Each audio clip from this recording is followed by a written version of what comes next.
नमस्कार, मैं doctor Nitin Ranjan Gupta, endocrinologist, Lucknow hormone centre. मैं शुगर, थायराइड, हार्मोन एवं अन्य बीमारियों से रिलेटेड का इलाज करता हूँ। आज इस वर्ल्ड हेल्थ डे पे हम लोग बात करेंगे डायबिटीज और डायबिटीज से बचाव की। इस वक्त हमारी पूरी दुनिया में प्रिवेंशन ऑफ डायबिटीज की बात चल रही है। तो प्रिवेंशन ऑफ डायबिटीज की बात शुरू करने से पहले हम लोग कुछ शब्द जानेंगे डायबिटीज के बारे में।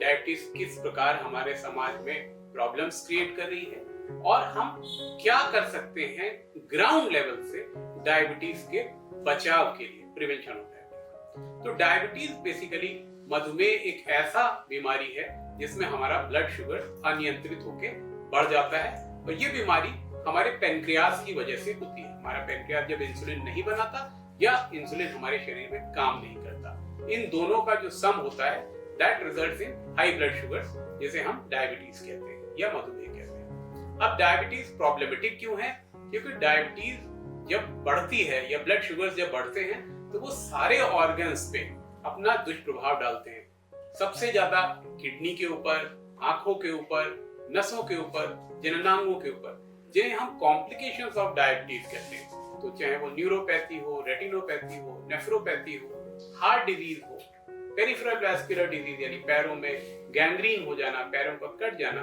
ये सब चीजें डायबिटीज ही इन सब का जनक है। तो अगर हम जानते हैं कि ये सबसे खतरनाक बीमारी डायबिटीज है तो हम किस प्रकार से इसका बचाव कर सकते हैं, किस प्रकार लोगों को आगाह कर सकते हैं, आइए हम इस बारे में कुछ चीजें आज जानते हैं विश्व वर्ल्ड हेल्थ डे के अवसर पे और कोशिश करते हैं कि उनको हम अपने जीवन में अपना सकें, उन चीजों को अडॉप्ट कर सकें जिससे हमारी आने वाली नस्लों में डायबिटीज का खतरा कुछ कम हो जाए। तो जैसा कि मैंने बताया, सबसे पहले हम ये जान लें कि हमारे भारत में केवल 7 से 7.5 करोड़ लोग डायबिटिक हैं, जिनको मालूम है कि उन्हें डायबिटीज है, और करीब 15 से 20 करोड़ लोग ऐसे हैं जिनको ये मालूम ही नहीं कि उनको डायबिटीज है या उनको प्री डायबिटीज है। तो प्री डायबिटीज वो अवस्था होती है जिसमें आदमी को शुगर या मधुमेह होने का रिस्क बहुत ज्यादा होता है, और अगर वो इस अवस्था में अपने आप को बचा ले, रोक ले या समाज के द्वारा कुछ कार्य कर सके जिससे उसको बदला जा सके, रोका जा सके या आगे किया जा सके, इसी चीज को प्रिवेंशन ऑफ डायबिटीज कहते हैं। तो 10 से 20% समाज के विभिन्न हिस्सों में प्री डायबिटिक लोग हैं या हाई रिस्क ऑफ डायबिटीज लोग हैं। तो हमें सबसे पहले उन लोगों को आइडेंटिफाई करना है, अर्थात चिन्हित करना है कि कौन लोग वो हैं जो हाई रिस्क फॉर डायबिटीज हैं। तो हाई रिस्क ऑफ डायबिटीज वो लोग हैं जिनके माता पिता, दादा दादी या आनुवांशिक रूप से पीढ़ियों दर पीढ़ियों में डायबिटीज चला आ रहा है, वो लोग हाई रिस्क फॉर डायबिटीज हैं और जिसमें उनका कोई दोष नहीं है, ये जेनेटिक है। अगर आपके फोर फादर्स में डायबिटीज रहा, आपके पेरेंट्स में डायबिटीज रहा, आपके सिबलिंग्स में डायबिटीज है, तो डेफिनेटली आपको सतर्क हो जाना चाहिए। You are at a very high risk of diabetes. Indian Asian origin, ये लोग जो इस हिस्से में पाए जाते हैं वर्ल्ड के, इंडिया में, साउथ ईस्ट एशिया में, एशियन रीजन के, ये सब लोग बहुत हाई रिस्क हैं डायबिटीज डेवलप होने के। प्रॉब्लम ये एक जेनेटिक कॉज है जिसको हम मॉडिफाई नहीं कर सकते, हम अपनी जीन्स को बदल नहीं सकते, तो इस बारे में बहुत ज्यादा बात करने का लाभ नहीं है। लेकिन जो मॉडिफाइबल कॉजेज हैं, जिनको हम बदल सकते हैं, जिनमें हम परिवर्तन कर सकते हैं, उनमें सबसे इंपॉर्टेंट कॉज हमारा लाइफ स्टाइल आता है, जीवन शैली। जीवन शैली हमारी खराब हो गई है, हम सब जानते हैं। लेट सोना, लेट उठना, फिजिकल इनएक्टिविटी अर्थात शारीरिक श्रम का पूर्णतः अभाव हो गया है।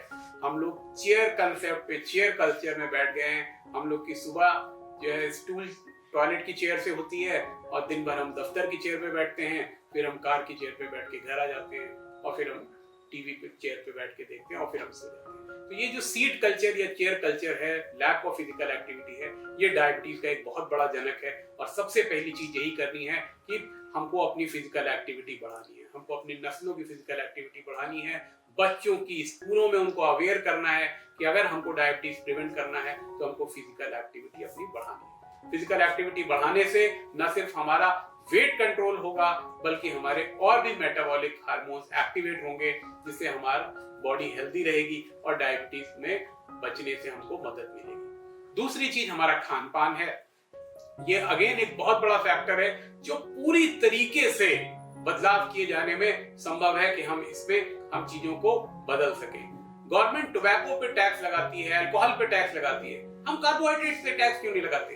हमारे बच्चे भर भर के चॉकलेट खा रहे हैं, आइसक्रीम खा रहे हैं, बेकरी प्रोडक्ट्स खा रहे हैं, कोई टैक्स नहीं लगता इन पे। जब तक सरकार इस बात को सीरियसली नहीं लेगी कि हमको अपने डाइट को बच्चों के लेवल से, कॉलेज के लेवल से, स्कूल के लेवल से हमको सुधारना पड़ेगा, हमको उनके मन में डालना पड़ेगा कि जो समाज में बिक रहा है एक्चुअली ये खाना नहीं, ये जहर है, तब तक हम अपने डायबिटीज को प्रिवेंट नहीं कर पाएंगे। तो हमें फूड में राइट फ्रॉम द बिगिनिंग एक रूट लेवल पे ग्रॉस चेंज लाना पड़ेगा।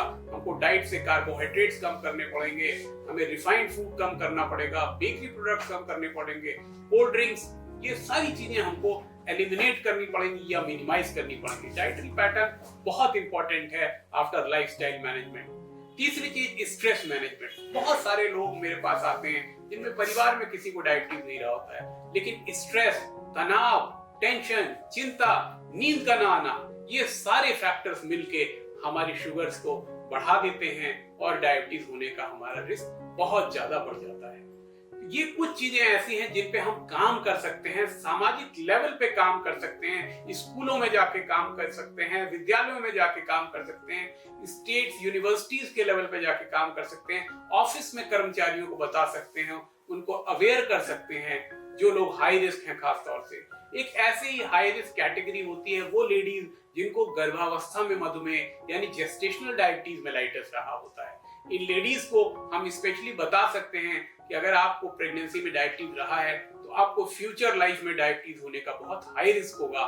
तो अगर आप इस चीज को अभी से आफ्टर डिलीवरी बचाने की शुरुआत कर दें, अपना डाइट पैटर्न चेंज कर लें, वेट गेन ना होने दें, एक्सरसाइज करें और अपने खाने में रिफाइंड फूड, कार्बोहाइड्रेट्स को कम कर लें, तो डेफिनेटली ये भी आपके डायबिटीज होने का फ्यूचर रिस्क कम कर देगा। तो कुल मिला के मैंने जितने भी फैक्टर्स बताए, अगर हम जेनेटिक फैक्टर छोड़ दें जो हमारे बस में नहीं है, हमारे बाप दादाओं के बस में नहीं है, जो जीन्स हम कैरी कर रहे हैं, उसके अलावा चाहे वो हमारा डाइटरी फैक्टर हो, चाहे वो हमारा फिजिकल एक्टिविटी हो, लाइफ स्टाइल हो, हमारा स्ट्रेस मैनेजमेंट हो, ये सारी चीजें पूरी तरीके से हमारे अपने हाथ में हैं। अगर हम अपने खाने पीने को सही कर लेते हैं, हम अपने सोने जागने, चलने फिरने को सही कर लेते हैं, हम अपने स्ट्रेस को मैनेज कर लेते हैं, तो बहुत ज्यादा पॉसिबिलिटी है कि हम आगे नस्लों में होने वाली डायबिटीज को निश्चित रूप से काफी हद तक पिछाड़ सकते हैं, उसको future risk of diabetes minimise कर सकते हैं। और इस